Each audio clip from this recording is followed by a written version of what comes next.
안녕하세요. 오늘도 사연살롱을 찾아주셔서 감사합니다. 지난 주말 떡볶이 장사하며 쌍둥이 아이들과 허리띠 졸라매고 살아가는 저희 돈을 지난 10년간 다 뺏어가 놓고 미국으로 튀려던 아주버님을 공항에서 붙잡은 여자예요. 제가 너무 우악스럽게 느껴지신다고요? 결혼 후 10년간 오직 큰아들인 아주버님밖에 모르던 시아버지 때문에 갖은 고초를 겪던 저희 집 이야기를 들어보시면 제 심정이 이해가 가실 거예요.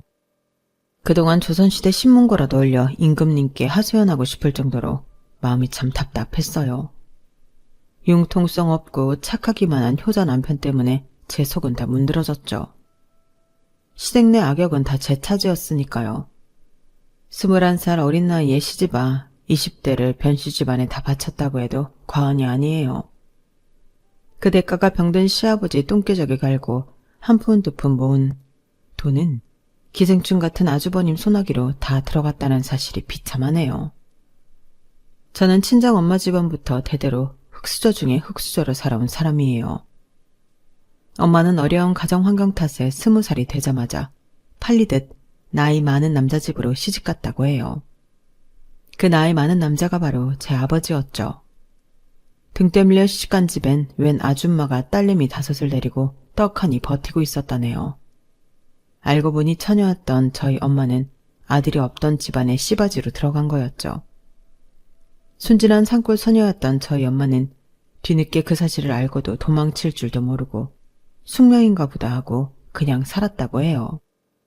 하지만 시댁에서 원하는 아들은커녕 임신 자체가 잘 되지 않았고 결혼한 지 4년 만에 딸인 절 낳자마자 시댁에서 바로 쫓겨났다고 합니다. 그 탓에 전 아버지 얼굴조차 모르고 엄마와 둘이 살아왔어요. 여자들이 똘똘 뭉쳐 정말 힘겹게 버텨왔죠. 하나뿐인 자식인 절 먹여 살리기 위해 엄마는 포장마차 노점에서 떡볶이 장사를 시작했어요. 겨우 입에 풀칠할 정도로 벌긴 했지만 티끌 모아 태산이라고 조금씩 모아 초등학교 앞 가게 한 칸을 빌려서 장사를 할 수 있었죠. 전 학교에서 반장도 도맡아 했고 공부도 곧잘해서 당연히 대학에 진학할 거라고 생각했어요. 서울대까진 아니어도 인서울대학엔 무난히 붙을 성적이었거든요.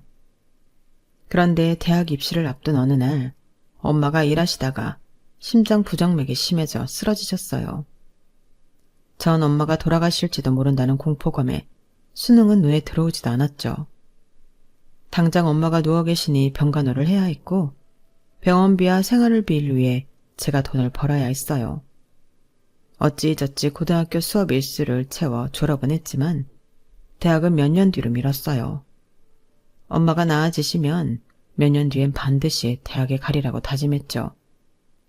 시간이 흘러 30대가 된 지금까지 대학 근처에도 못 가볼 줄은 꿈에도 몰랐습니다. 저희는 떡볶이 가게에 딸린 조그만 방 한 칸에서 살고 있었어요. 엄마는 퇴원하셨지만 아직 몸 상태가 온전치 않았기에 제가 떡볶이 가게를 운영하고 엄마는 주로 누워 계시게 했죠. 그때쯤 유독 우리 떡볶이 가게를 자주 찾던 근처 바지 공장에 청년이 있었어요. 처음엔 납품과 배달 일을 주로 하는 것 같더니 어느 날은 사무직으로 승진되었다고 입이 찢어지게 웃으며 당당히 걸어오더군요. 안녕하세요, 순애씨. 저 이제 사무직 됐어요. 더 이상 밖에서 청바지 박스 나르지 않아도 된다고요. 사무실에서 펜대 굴리며 편하게 일하게 됐네요. 축하해요. 소 역시 똑똑하신가 봐요. 능력 있으니 이렇게 빨리 승진된 거겠죠. 오늘은 승진 축하 선물로 순대랑 튀김 서비스를 드릴게요. 아니요, 제 돈 주고 사 먹어야죠. 조금이라도 순애 씨한테 보탬이 되는 사람이 되고 싶네요. 혹시 저한테 축하 선물 주고 싶으시다면 데이트 기회 한번 주시는 건 어떨까요? 제가 풀코스로 다 쏠 테니. 데이트요? 엄마가 심장이 약하셔서 방에 누워 계셔서 가게 일도 제가 도맡아 해야 하고 당최 시간이 없을 것 같아서요. 그때 뒷방에서 조용히 듣고 계시던 엄마가 큰 소리로 말씀하셨어요. 편서방, 우리 순애랑 데이트 허락할게. 둘이 재미난 시간 보내고 와요. 내가 옛날부터 사윗감으로 점찍어 놨다니까. 얼마나 듬직하고 성실한지 몰라. 순애야, 얼른 갔다 와. 엄마 이제 몸 괜찮아. 엄마, 변서방? 사위감? 소혁씨랑 통성명한 지 한두 달밖에 안 됐는데 무슨 사위야. 우리 엄마가 저렇게 오바를 한다니까요. 네, 장모님. 분부 받들어 따님 안전하게 잘 모시고 다녀오겠습니다. 고맙습니다. 저희 엄마와 변서혁 이 남자는 마치 짠 듯이 서로 멘트를 주고받고 하더군요. 저도 마음속으론 싫지 않았는지 엄마가 괜찮게 본 남자라면 나도 믿을 수 있겠지 하는 생각에 생애 첫 데이트를 즐길 수 있었죠. 그 다음부터 결혼 이야기가 나오기까지 채 100일이 걸리지 않았던 것 같네요. 하긴 남친은 이미 저희 엄마한테 장모님이라고 불렀고 엄마도 변서방이라고 칭했으니까요. 변소혁. 성씨도 참 독특한 이 남자는 엄마가 일찍 돌아가시고 아버지의 형과 함께 살고 있다고 했어요. 옛날 사람들이 맏아들을 좋아하듯 남친 아버지도 큰아들인 형을 편애한다곤 했지만 그때 뭐 그러려니 했죠. 아버지는 지난 40년간 막노동을 하셨다고 하더군요. 저희 집도 형편이 안 좋은 건 마찬가지였으니 그 부분에 있어선 크게 거슬리지 않았어요. 차라리 비슷한 환경의 사람끼리 만났으니 아끼며 잘 살 수 있겠다고 생각했죠. 남친의 형은 7년째 사법고시 준비 중이라고 했어요. 시골에서 초등학교 다닐 때 전교 4등까지 해봤다나 뭐래나. 공부에 싹이 보인다고 아버지가 엄청 예뻐하시면서 지금까지 미뤄졌다고 하네요. 근데 나중에 알고 봤더니 그 시골 초등학교는 한 학년당 전교생이 10명인 곳이었어요. 전체 10명 중 4등을 했던 형 식구들은 천재라고 생각했던 거죠. 상견례 장소로 중국 요리가 코스로 나오는 식당을 예약하고는 엄마와 전 동대문 시장에 가서 처음으로 정장 한 벌씩을 샀어요. 그런데 상견례 전날 저녁 남친에게 전화가 오더군요. 아유, 미안해 순애야. 우리 형이 사법고시 준비 중인데 스트레스를 많이 받았던지 오늘 온팡 체해서 지금 약 먹고 손 따고 난리네. 아무래도 내일 상견례는 다른 날로 미뤄야 할 것 같아. 정말 미안해. 어머님께도 죄송하다고 전해드려. 어? 형이 체했다고 상견례를 미뤄? 거기 예약하기도 힘든 중국집인데? 자기 집안에서 형이 얼마나 큰 존재이기에 체했다고 우리 중요한 일정까지 변경해야 해? 이건 결혼이 달린 문제라고. 자기한텐 정말 미안해. 우리 아버지는 형을 최고로 생각하셔. 마치 자기 분신처럼 여기는 존재이니 상견례 같은 중요한 가족 행사에 꼭 형을 데리고 나가야 한다고 생각하시나 봐. 뭔가 쎄한 기분이 들긴 했지만 저희 엄마한테 양해를 구하고 상견례 날짜를 뒤로 미뤘습니다. 변경된 상견례 날짜가 다가오는데 남친은 아버지의 분부라며 이번엔 형의 사법시험 이후를 미루자고 하더군요. 저희 엄마도 그쪽 집안의 중요한 스케줄이니 따르자고 하여 아예 3개월 후로 미뤘죠. 사법시험이 끝난 후 이번엔 형이 답안지를 밀렸었다며 기분 풀릴 때까지 한두 달 더 미루자는 거 있죠. 전 머리 끝까지 화가 났어요. 자기 지금 장난해? 결혼이 애들 장난도 아니고 우리 엄마도 계신데 우리 쪽 집안은 아예 무시하는 거야? 뭐야? 자기 형이 그렇게 대단한 존재야? 이제 사법고시 8년차 접어든다며. 그럼 깨끗이 포기하고 취업이나 하시라 그래. 아, 미안해 순애야. 지금 우리 집 분위기가 살얼음판이라 상견례에 상자도 얘기를 못 꺼내겠네. 지금까지 들어간 돈이 아까워서라도 형 변호사 될 때까지는 우리 집안에서 합심해서 밀어줄 것 같아. 그건 큰아들만 사랑하시는 아버님이 알아서 하시겠지. 그래서 지금 자기 나랑 결혼하겠다는 거야. 아니야? 확실히 해. 이번에 또 미루면 나랑 결혼은 없던 걸로 할 테니. 아니야. 당연히 난 우리 이쁜 순애랑 하루빨리 결혼하고 싶지. 알았어. 분위기는 안 좋지만 다시 얘기해볼게. 저번에 정한 시간대로 밀어붙이지 뭐. 자기 아버지랑 형한테 꼼짝 못하는 모습에 실망했지만 저한테는 공주 대접해주며 끔찍히 잘해줬기에 믿고 결혼을 진행했습니다. 상견례 당일이 되었고 식당에 갔더니 그쪽 식구들이 우리보다 먼저 와 있더군요. 아니, 아줌마랑 아가씨는 예의를 밥 말아 드셨어? 하늘 같은 남편네 식구들을 기다리게 하는 경우가 어딨나?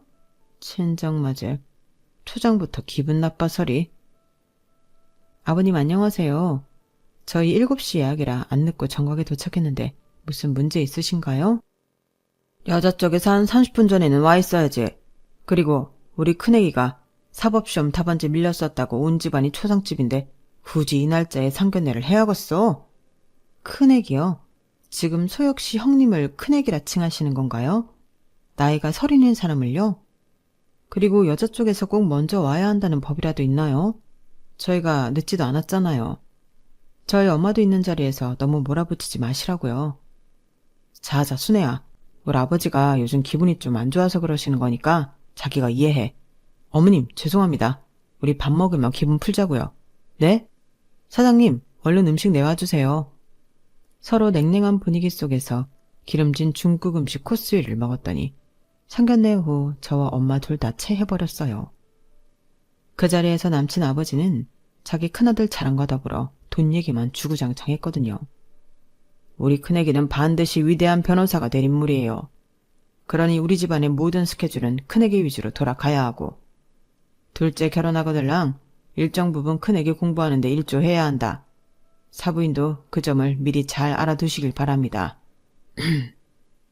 아니, 사돈어른, 둘째 아들 내외가 결혼해서 자기들 생활하는 것도 빠듯한데 아주버님 공부 뒷바라지를 하라고요? 그런 경우가 어디 있습니까? 그놈의 사법시험 언제 붙을지도 모르는데요.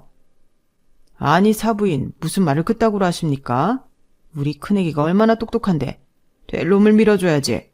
둘째는 고작 청바지 만드는 중소기업 다니는데 미래에 얼마나 더 비전이 있답니까? 남친은 큰 등치에 땀만 삐질삐질 흘리며 자기 아버지 말씀에 한마디도 못하고 눈치만 보고 있더군요. 참 답답했어요. 남친 형은 똥 씹은 표정을 하고 음식만 꾸역꾸역 먹더니 한마디 하더군요. 아니 사돈분들이 참 각박하시네. 이래서 무식한 사람들하고는 상종을 하면 안 된다니까. 난 우리나라 법조계에서 아주 큰일을 할 사람인데 투자 몰라요 투자? 나 같은 사람한테 투자해야지. 나중에 든든한 뒷배가 되드리지. 안 그래요? 순애야, 이 결혼하게 되면 네 돈 다 뜯기게 생겼다. 당장 집에 가자. 대체 누가 무식한지 모르겠네. 30살 먹은 사람을 큰애기라고 하는 것도 처음 봤고 당최 이상한 집안인 것 같다. 얼른 따라 나와. 엄마와 전 너무 화가 나서 상견례 도중 나가버렸어요. 집에 와서 엄마와 진지하게 상의를 해봤죠. 이 결혼을 진짜 파토낼지 계속 진행할지에 대해서요. 엄마 미안해요. 저쪽 집안 분위기가 저 정도일 줄 몰랐네. 완전 예의를 밥 말아먹은 집안이야. 모든 게 다 큰형 위주로 돌아가나 봐. 소혁 씨는 너무 착한데 어떡하면 좋지 엄마? 넌 나의 전처를 밟지 않았으면 좋겠어. 난 혼인신고도 못 해보고 시댁에서 이용만 당하고 쫓겨났잖니? 난 우리 순애처럼 예쁜 딸을 얻었으니 그걸로 만족하고 살지만 우리 딸은 행복하게 살아야지. 안 그래? 내가 너무 어린 나이고 처음 사귄 남자친구라 그런지 나한테 끔찍하게 잘해주는 이 남자랑 결혼하고 싶은 마음이 크긴 한데 아무래도 안 되겠지? 그때 갑자기 떡볶이집 문을 쾅쾅 두드리는 소리가 들렸어요. 장모님, 순애야, 저 변서방이에요. 문 한 번만 열어주세요. 제가 무릎 꿇고 빌 테니 우리 아버지 한 번만 용서해 주시고 제발 들여보내주세요. 웬 소란인가 싶어 얼른 문을 열어주었죠. 곰 같은 남친이 무릎을 꿇고 엉엉 울며 싹싹 빌고 있더라고요. 여기서 뭐 하는 거야 대체? 얼른 집 안으로 들어와. 남들이 보면 큰일이라도 난 줄 알겠네. 고마워 순애야. 자기랑 장모님이 마음 상해서 상견례 하다 말고 집으로 쌩하니 가버렸는데 그게 큰일이 아니고 뭐야. 내 얼굴 다시는 안 볼 줄 알고 겁이 나서 울며불며 쫓아왔다고. 장모님께 내가 잘 말씀드릴게. 남친은 울 엄마에게 너무 죄송했던지 얼굴을 쳐다도 못 보고 땅바닥에 코 박고 넙죽 엎드려서 엉엉 울며 싹싹 빌더군요. 장모님, 제발 순애랑 결혼하게 해주세요. 저 순애 없으면 못 살아요. 순애가 제 첫사랑이자 마지막 사랑이라고요. 아까 저희 식구들이 너무 잘못한 건 제가 이렇게 엎드려 사죄할게요. 한 번만 봐주세요, 장모님. 아우, 변서방 왜 이러나. 똑바로 앉아서 말해.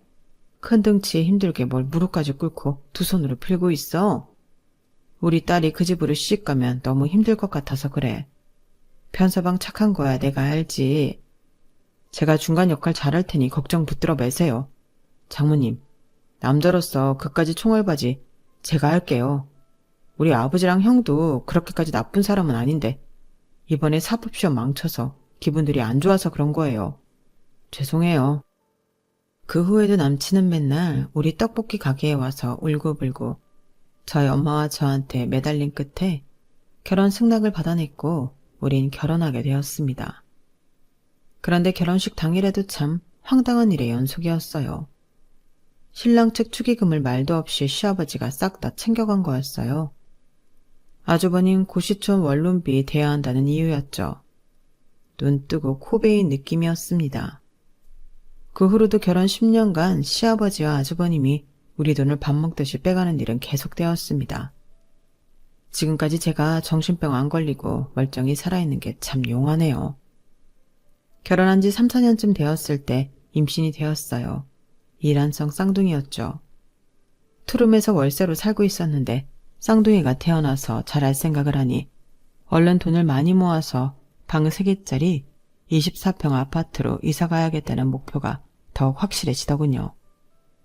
하지만 그나마 월급을 따박따박 받아오던 남편이 실직하는 일이 벌어졌어요. 청바지 공장이 망해버린 거죠. 사무직으로 옮겨 펜대 굴리며 일한다고 좋아한 지 몇 년 만에 이렇게 됐네요. 순애야, 나 자기랑 떡볶이 가게 같이 운영하면 안 될까? 시액주작 된 김에 이참에 힘을 합치지 뭐. 떡볶이 가게는 내가 주도적으로 하고 엄마도 간간히 도와주시는데 자기가 뭔 필요야. 꼭 사무직으로만 일할 생각 말고 나가서 배달 일을 하든가. 노점에서 붕어빵이라도 팔 생각을 해야지. 여기에 숟가락 하나 얹을 생각이나 하고 말이야. 아니 그게 말이야. 우리 곧 쌍둥이들도 태어나면 누군가는 아이를 봐야 하니까. 아무래도 자기가 집에서 아기들을 보고 내가 주도적으로 떡볶이 가게를 운영하는 게 낫지 않겠어? 장모님 몸도 편찮으시니까. 아, 말이나 못하면 밉지는 않지. 그나마 200만 원대 벌어오던 자기 월급이 당장 없어졌으니 우리 수입이 반토막으로 줄었네. 진짜 큰일이야. 집 월세는 어떻게 충당하며 애기 용품은 어떻게 마련하나? 그러니까 내가 우리 떡볶이 사업을 겁나게 번창하게 만들어버릴 테니까 나만 믿어봐. 내가 요리를 얼마나 잘하며 손님들하고 친화력은 얼마나 좋아? 나중에 인터넷 판매도 해보고 이것저것 할 수 있는 거 다 해볼게. 나만 따라오란께. 에휴, 임신한 제배는 산처럼 불러오고 움직이기도 힘든 상태였고 친정엄마도 어지럽다고 거의 누워 계시는 일이 많았기에 남편 말에 오케이 했습니다. 다행히 남편은 장 보는 일부터 가게 뒷정리까지 모든 일에 성실히 임하더군요. 당장은 수입이 반토막 났기에 안 그래도 아껴 쓰던 돈을 거의 쓰지 않았어요. 곧 태어날 쌍둥이들 용품은 중고 무료 나눔으로 받아왔고 기저귀도 품질은 뒷전이고 제일 싼 제품으로 준비해놨죠. 온 가족이 똘똘 뭉쳐 허리띠를 꽉 졸라매던 시절이었어요. 명절날이 되어 시댁에 갔던 날이었습니다. 거의 10년 넘게 사법시험 준비만 하던 백수 아주버님은 강제로 로스쿨 준비로 전환하였다고 하더군요. 2017년에 사시가 폐지되었기에 어쩔 수 없는 선택이었죠. 시아버지는 그날도 돈 얘기를 슬그머니 꺼내더군요. 우리만 보면 그저 돈밖에 생각이 안 나나 봐요. 우리 큰애기가 인자 로스쿨 준비를 한다니 우리가 힘을 보태야 하지 않겠냐? 고시촌 원룸 비용이랑 새로 책 사야 한다니까 책 비용. 고시촌 식당 비용이랑 해서 한 달에 한 100씩만 협조해라. 그게 무슨 말씀이세요, 아버님? 힘을 보태냐뇨? 또 돈으로 협조하라는 건가요? 저희 가족만 보면 돈밖에 생각 안 드시나요? 왜 이렇게 저희 돈 못 뜯어내서 안달이세요? 제가 쌍둥이 출산 앞두고 있는 거 알면서 그러세요? 심지어 애들 아빠는 실직 상태라고요. 청바지 공장 망해서 인자 떡볶이 가게 같이 한다며. 그게 무슨 실직이냐? 둘째가 나름 열심히 일해서 돈 벌고 있구만. 초등학교 앞에서 니네 떡볶이 가게가 아주 인기 많다며. 돈을 쓸어 담겼구만. 무슨 말이냐? 한 가족인데 돈 좀 대주기 그리도 아깝냐? 맨날 심드렁한 표정으로 시아버지 뒤에서 듣고만 있던 아주버님이 말을 거들더군요. 아니 듣자 하니 내가 무슨 돈을 뜯어냈다고 그래요. 로스쿨 가서 변호사 시험 합격하면 다 갚을 테니 기쁜 마음으로 협조해 주세요. 기쁜 마음이요? 기가 차서 30이 넘도록 집에서 돈 받아서 쓰면서 창피하지도 않으세요? 알바하면서 공부하는 고시생들도 많다고요. 왜 아주버님은 없는 집 자식이면서 황제처럼 알바 한 번을 안 하시는 거예요? 야, 너 시애비 앞에서 지금 우리 귀중한 큰애기 흉을 보는 거냐? 돈 대주기 싫으면 말아라, 고의한 것들. 당장 여기서 나가라. 명절이고 뭐고 니네 면상 앞두고 재수없어서 밥도 안 넘어가겠다. 퇴! 아버님, 정말 너무하시네요. 아버님 손자 손녀를 임신한 며느리한테 지금 재수없다고요? 여태껏 아버님과 아주버님한테 들어간 돈만 수천만 원이라고요. 어떻게 저희한테는 한 푼 보태주지도 않으시면서 큰아들만 예뻐하시나요? 차별이 너무 심하신 거 아니에요? 둘째 아들은 자식도 아닌가요? 큰애기는 무슨 큰애기예요. 30 넘어 큰애기라고 말하는 것 자체가 너무 징그럽네요. 저희 갈게요. 하루 종일 떡볶이 장사하느라 몸도 지쳤는데 바라던 바네요. 그 순간은 시아버지와 백수 아주버님이 진짜 도둑처럼 느껴지더라고요. 내 돈을 뺏어간 날강도 말이죠. 그때도 남편은 옆에서 눈만 껌뻑껌뻑하며 아무 말도 못하더군요. 바보 천지 등신처럼 보였어요. 명절 시댁 방문은 그렇게 안 좋게 끝났는데 며칠 후 시아버지한테서 전화가 왔어요. 시아버지 목소리는 매우 밝았죠. 며느리야, 고맙다. 쿨하게 협조할 거면서 뭘 그리 모진 소리를 하고 나갔냐? 우리 큰애기가 마음의 상처를 많이 받았다. 여튼 고맙다. 잘 쓸게. 에? 그게 무슨 말씀이세요, 아버님? 뭘 잘 쓰신다는 거죠? 저흰 돈 들인 적 없는데? 무슨 말이냐? 네가 줬다면서 둘째가 돈 붙여왔다. 매달은 못 주고 목돈으로 한꺼번에 주겠다며 1,800만 원이나 보내왔어. 아주 요긴하게 쓰겠구나. 우리 큰애기가 변호사 되면 이자까지 쳐서 다 갚을 테니 걱정 말아라. 1,800이요? 아버님, 지금 1,800이라고 하셨어요? 남편이 1,800 드렸다고요? 아버님, 나중에 다시 통화할게요. 끊을게요. 1,800만 원이라니. 청바지 공장이 망하면서 퇴직금을 전부 받지 못했지만 일부는 받았다더니 그 돈이었나 봅니다. 어떻게든 목돈 마련해서 3룸 아파트로 이사가고 싶었는데 그 돈을 홀랑 백수 아주버님한테 다 주다녀. 눈앞이 캄캄해졌어요. 당장 남편한테 따져 물었죠. 당신, 나 지금 열받아서 이 떡볶이 가게도 폭발시켜버리고 싶어. 다 같이 망해보자고 어디. 순애야, 아기도 가졌는데 그렇게 험한 말씀은 안 되지. 우리 쌍둥이들 다 듣겠다. 대체 왜 그래? 1,800? 180도 아니고 1,800을 들었다는 거야? 그 기생충 같은 당신 형한테? 대체 변호사는 언제 되는 건데 그 돈을 받기나 할 수 있을 것 같아? 당신 미쳐버렸냐고. 그걸 웃지 알았대? 아버지 기분 좋으시라고 당신이 쿨하게 승낙했다고 말씀드리긴 했지만 아버지가 낼름 전화하셨단 말이야? 자기야, 흥분 가라앉혀. 쓰러지겠다. 지금 나 쓰러지는 게 대수야? 당신은 형이랑 아버지가 그렇게 좋으면 그 집에 다시 기어 들어가. 이혼하고 당신 식구들이랑 잘 먹고 잘 살라고. 아니, 이혼이라니. 순애야, 우리가 어렵게 쌍둥이까지 가졌는데 아이들 무사히 출산해서 같이 잘 키워야지. 이혼이라니 무슨 소리야. 내가 천벌받을 짓을 했어. 정말 미안해. 무릎 꿇고 빌게. 결혼 승낙 받을 때도 무릎 꿇고 울고불고 난리를 치며 빌더니 또 그게 먹힐 것 같아? 내가 임신하고도 먹고 싶은 거 안 먹고 기름 냄새, 고추장 냄새 참아가며 하지 정맥류 생기도록 하루 종일 서 있으면서 장사하는 게 다 돈 벌려고 그러는 건데. 다 알지, 알아. 자기 고생하는 게 100번 1000번 알지. 미안해. 어떻게 하면 자기 기분이 풀릴까? 이혼 말은 입에도 담지 말아줘. 내 심장이 철렁한다. 자기랑 헤어지는 건 너무 무섭다고. 등치값도 못하는 이 등신아. 나랑 이혼하기 싫으면 1,800만 원 당장 가서 돌려받아. 계좌 가서 보여달라고. 내가 두 눈으로 확인해야겠어. 앞으로 통장은 싹 다 내가 관리할 거야. 알았어. 다시 가서 받아올게. 조금만 기다려줘. 기다리긴 뭘 기다려. 당장 가. 오늘 장사는 내가 다 할 테니 얼른 가서 우리 돈 가져와.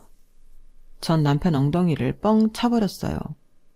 시댁 가서 돈 돌려받아 올 때까지 집에 들어올 생각일랑 말라고 했죠. 그 후 받아온 돈은 1,500만 원. 솔직히 마음으론 그 정도도 선방했다고 생각했어요. 순순히 돈 돌려줄 사람들이 아닌 걸 알았거든요. 분통 터졌지만 300만 원은 거지들한테 적선했다 생각했습니다. 친정엄마는 돈 아낀다고 병원도 잘 안 가시다가 지병이었던 심장 부정맥에 합병증까지 더 더했었어요. 저도 쌍둥이들 출산해서 키우며 정신없었고 남편도 혼자 떡볶이 가게 운영하느라 장모님까지 돌볼 여력은 없었죠.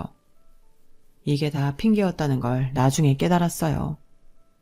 제가 아팠다면 저희 엄마는 절 이렇게 방치하진 않았을 텐데 사랑은 내리사랑이라고 제 새끼들만 돌보느라 친정 엄마한테 너무 소홀했던 거죠.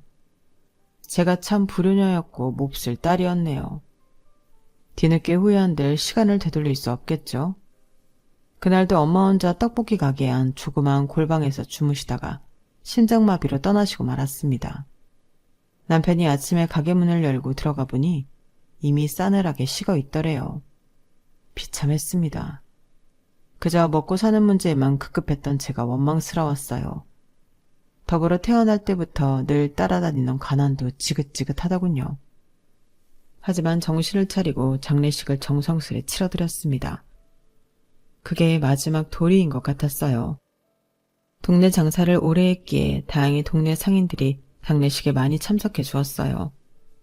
참 고마웠죠. 장례식 마지막 날 역시나 뚱한 표정을 하며 아주버님이 심드렁하게 들어오더군요. 재수씨, 우리 아버지는 못 오신대요. 허리가 아프시대나 뭐래나. 그래도 나랑 부족은 같이 낼 거니깐 너무 잔소리 말고요. 이게 말인지 방구인지 나이 30 넘은 사람이 사돈어른 장례식장에 와서 재수씨한테 할 수 있는 위로의 말인가요? 초등학생도 그것보단 말 잘하겠네요. 그 주제에 무슨 변호사를 하겠다는 건지 어이없었죠. 일단 시아버지한테 전화를 걸었어요. 사돈 장례식장에 왜 못 오신다는 건지 따지고 싶었거든요. 정말 예의가 아니라고 생각했어요. 아버님, 몸이 많이 안 좋으세요? 저희 친정엄마 돌아가셨는데 눈 하나 깜짝 안 하시고 들여다보지도 않으세요? 장례식장엔 당연히 와야 하는 거 아니신가요? 당연히 가야 하는 게 어딨냐 세상에. 내 사정이 안 되면 못 가는 거지. 나 지금 등산동호회에서 등산하고 여자 회원들하고 한잔하고 있으니 전화 끊어라. 네? 허리 아프시다고 장례식장에 못 오신다는 분이 등산 가서 여자들이랑 술 마신다고요? 아버님, 가족끼리 어떻게 이럴 수가 있나요? 진짜 말도 안 되네요. 내가 왜 이런 집안에 시집왔는지 후회된다고요. 누가 시집 오랬냐? 나도 듬직한 우리 둘째 부잣집 처자한테 시집 보내고 싶었다. 돈 한 푼 없어서 콩쿠물 떨어질 것도 없는 집안 장례식에 가서 뭐하냐? 끊어라. 나 지금 여자 꼬시느라 바쁘다. 바로 전화를 끊으시더군요. 눈물이 앞을 가렸습니다. 저런 미친 집안에 시집온 내가 병신이지. 이런 제 앞으로 부조금을 받던 저희 쪽 지인이 난감한 표정으로 이런 말을 전하더군요. 저 변기준 변소춘 이름으로 부조금을 5,000원씩 내서 두 사람이 합쳐 총 10,000원 냈는데 이거 잘못 낸 거 아니야? 에?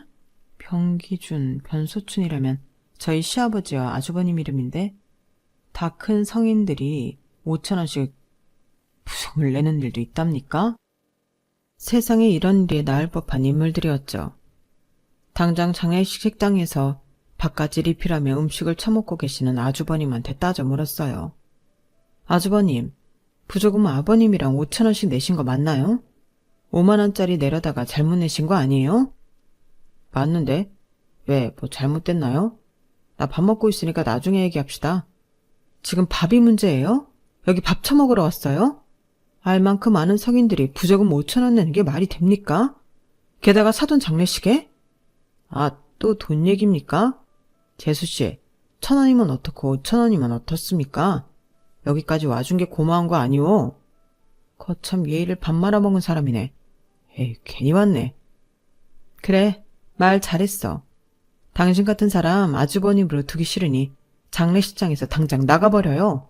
꼴 보기도 싫으니.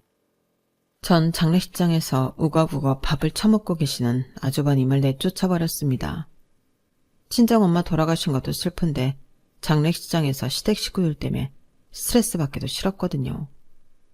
1, 2년 후 아주버님이 서울대 로스쿨에 합격했다며 시아버지로부터 연락이 왔어요.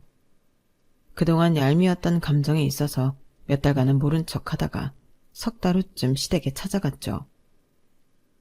어서 오느라 며느라, 우리 큰애기가 무려 서울대 로스쿨에 합격해서 다니고 있단다. 이보다 더 큰 경사가 있을까? 내 생애 가장 기쁜 일이다. 풍악이라도 울리고 싶구나. 아버지, 뭘 그렇게까지 오버하세요? 그것보다 더 큰 경사를 식구들한테 오픈할게요. 얼마 전에 사귄 여자친구가 임신을 했다네요. 이제 아기 아빠가 된다고요. 심지어 강남 사는 잘 사는 여자예요. 강남 산다고? 역시 우리 큰애기는 팔자도 좋지. 그래, 당장 며느리 데리고 오너라. 결혼식부터 올리자꾸나. 벌써 결혼하신다고요? 나중에 변호사 시험에라도 붙거든 하시죠. 야, 며느리야. 너 지금 우리 큰애기 팔자를 질투하냐? 이래서 될 놈은 된다는 거다. 가만히 있어보자. 그럼 우리 큰애기 장가분에게 둘째 내가 한 1,000만 원만 협조해라. 1,000만 원이라뇨, 아버님? 저희 그렇게 큰 돈 없어요.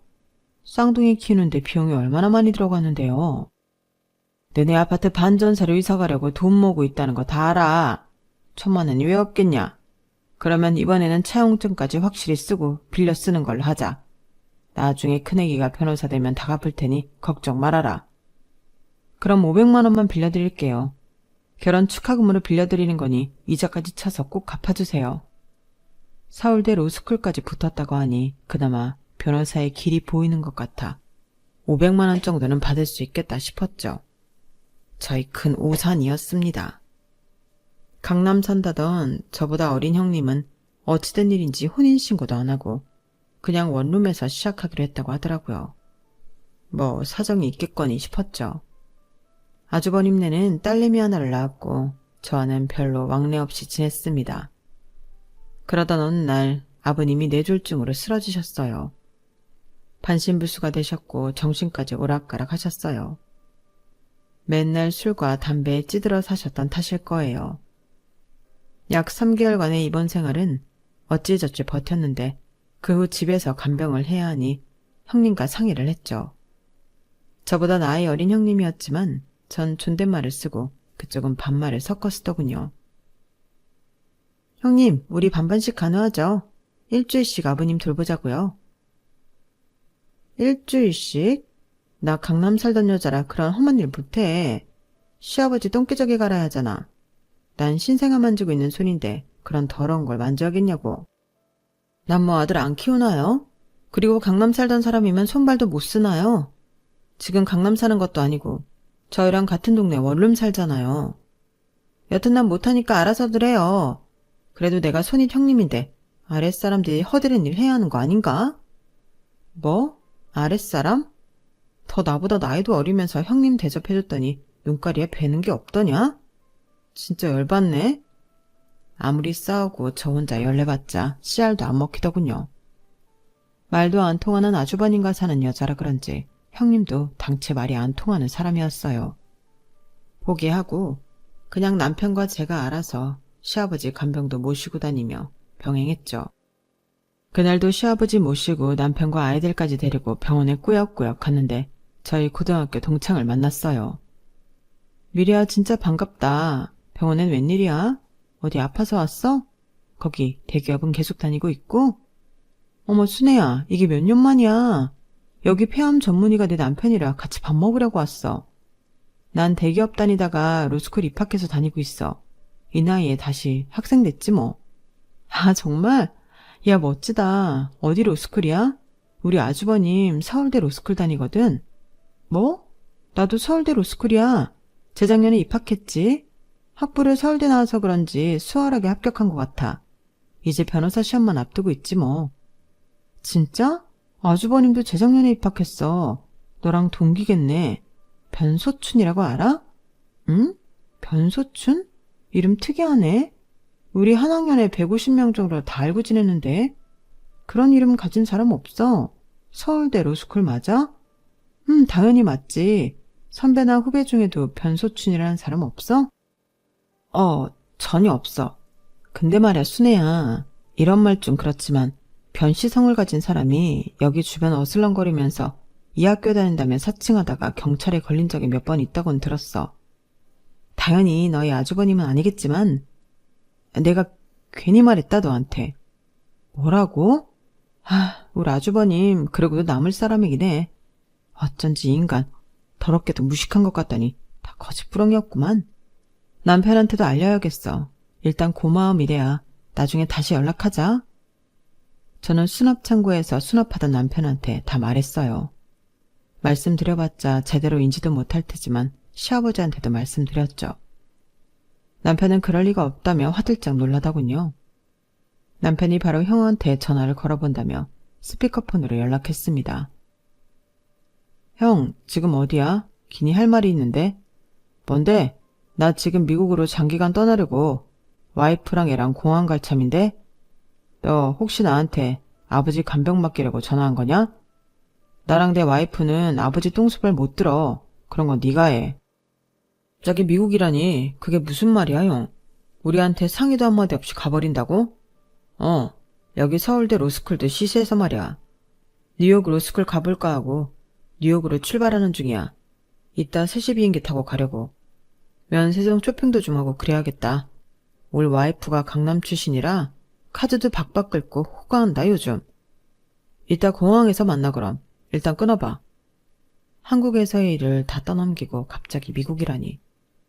지금껏 빌려가고 뺏어간 우리 돈은? 사기꾼 놈이 우리 돈만 쏙 빼먹고 미국 유형으로 도망가려는 것 같았어요. 가족이 아니라 왼수였죠.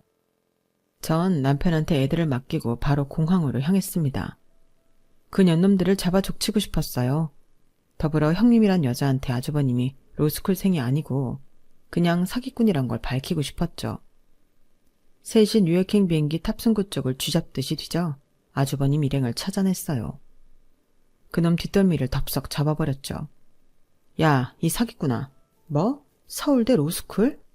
지금껏 공부도 안 하고 백수로 지내면서 이젠 사기까지 쳐? 그 시간에 막노동을 했으면 떼돈을 벌었겠다 이놈아. 옆에 있던 형님 눈이 휘둥그레지더군요. 여보, 동서가 지금 무슨 말하는 거야? 당신 서울대 로스쿨 다니다가 뉴욕대 로스쿨로 전학 가려는 거 아니었어? 이보쇼. 정신 차리쇼 형님. 서울대 로스쿨 나왔다고 뉴욕대에서 그리 쉽게 전학을 받아줍니까? 무슨 초등학교 전학 갑니까? 이놈 순 사기꾼이에요. 내 돈 내놔 이놈아. 지금껏 뺏어간 내 피 같은 돈 내놔. 나보고 웬 사기꾼이래? 이 옆에 내가 미쳤나? 재수씨라고 대여해줬더니 선을 시계 넘네. 니까짓게 뉴욕 가서 뭘로 밥 벌어먹고 살려고 그러냐? 돈도 없는 기생충 같은 게 네 아버지 간병은 왜 우리한테 다 떠넘기냐고. 내 와이프가 강남 살던 여자고 부잣집 딸내미인데 왜 못 살아? 미국 뉴욕 가서 떵떵거리면서 살 거다. 이거 놓으라고. 쪽팔리게 진짜. 옆에 있던 형님이란 여자가 자기 집안 돈 믿고 뉴욕으로 간다니까 화들짝 놀라 거들더군요. 여보, 나 고아 출신의 돈 없는 여자야. 자기한테 돈 많다고 한 거 다 개뻥이라고. 지금껏 다 카드 돌려막기로 돈 쓰고 다닌 거야. 근데 자기도 서울대 로스쿨생 이런 거 다 뻥이야? 뭐? 자기 친정 강남 사는 사업가 집안이라며 다 거짓말이었어? 이제 우리 어쩌지? 미국 가서 살 준비 다 해놨는데 말이야. 부부가 둘 다 쌍으로 가관이더군요. 둘 다 서로에게 뻥치다 딱 걸린 거였어요. 형님은 고아 출신에 빚만 엄청나게 있던 여자였고 아주버님도 사실 오락실만 열심히 드나들던 백수 아재였죠. 그들 사이에 태어난 아기만 불쌍했어요. 그들이 이혼하든지 말든지 그 후저는 아주버님이랑 작자에게 내 돈 받아내는 데만 힘썼습니다. 차용증 써서 빌려줬던 500은 어찌저찌 받아냈고 다른 돈들도 지구 끝까지 꼭 쫓아가서 받아낼 거예요. 저희 떡볶이 가게는 남편이 잘 운영하여 매출이 늘어났어요. 밀키트로 인터넷 판매도 시작하자 매출 규모는 수직 상승하더군요. 그 돈으로 시아버지는 요양병으로 보냈습니다. 집에서 보기에 한계가 있더라고요. 솔직히 뭐 얼마나 예쁜 사람이라고 집에서 수발 들고 싶겠어요. 요양병원으로 보내고 시아버지 얼굴 안 보니 살 것 같더라고요. 저희 가족은 방 3개짜리 24평 아파트로 이사갈 희망이 점점 보이네요. 그때까지 지금처럼 아끼며 성실히 살아야겠어요. 제 사연은 여기까지입니다. 여러분은 소중한 가족에게 이런 일 당하지 마시고 그저 행복하시길 바랍니다. 여러분, 사연 댓글에 응원과 현명한 조언 부탁드려요. 좋아요와 구독은 저에게 큰 힘이 됩니다. 오늘도 좋은 일 가득하세요.